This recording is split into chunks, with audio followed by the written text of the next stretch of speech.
होली का रहस्य। आज होली का दिन था। शहर रंगों से सराबोर था, हर तरफ हंसी खुशी और उत्साह का माहौल। पर अनाया के मन में एक सवाल था, माइनस आखिर क्यों मनाते हैं हम ये रंगों का पर्व? सिर्फ मौज मस्ती के लिए या इसके पीछे कोई गहरी कहानी है? अपनी दादी माँ लीला के पास बैठकर अनाया ने अपना सवाल पूछा। दादी माँ, ये होली क्यों मनाते हैं? इसका क्या महत्व है? दादी माँ मुस्कुराई, उनकी आंखों में पुरानी कहानियों की चमक थी। बहुत पुरानी बात है अनाया, दादी माँ लीला ने शुरू किया। ये पर्व कई कहानियों को अपने में समेटे हुए है। सबसे पहले ये भक्त प्रहलाद और होलिका की कहानी से जुड़ा है। हिरण्यकश्यप नाम का एक अहंकारी राजा था, जिसे वरदान था कि उसे कोई मार नहीं सकता। वो खुद को भगवान मानता था और चाहता था कि सब उसकी पूजा करें।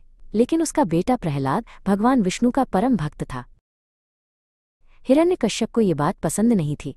उसने अपनी बहन होलिका को बुलाया, जिसे आग में न जलने का वरदान था। होलिका प्रहलाद को गोद में लेकर आग में बैठ गई ताकि प्रहलाद जल जाए।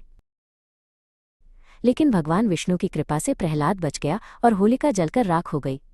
ये बुराई पर अच्छाई की जीत का प्रतीक है और इसी खुशी में होलिका दहन किया जाता है।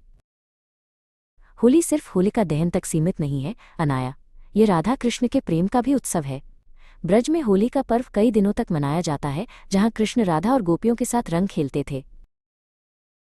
ये प्रेम उल्लास और भाईचारे का त्योहार है, जहां लोग अपने गिले शिकवे भुलाकर एक दूसरे को रंग लगाते हैं और खुशियां बांटते हैं। और हाँ, होली वसंत ऋतु के आगमन का भी प्रतीक है। सर्दियां खत्म होती हैं और प्रकृति नए रंगों से खिल उठती है। ये नई शुरुआत और जीवन के उत्सव का संदेश देती है।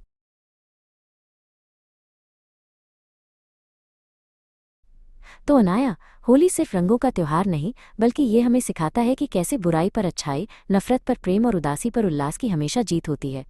ये जीवन के हर रंग को अपनाने और खुशियां फैलाने का पर्व है। अनाया ने गहरी सांस ली, उसके मन के सारे सवाल शांत हो चुके थे।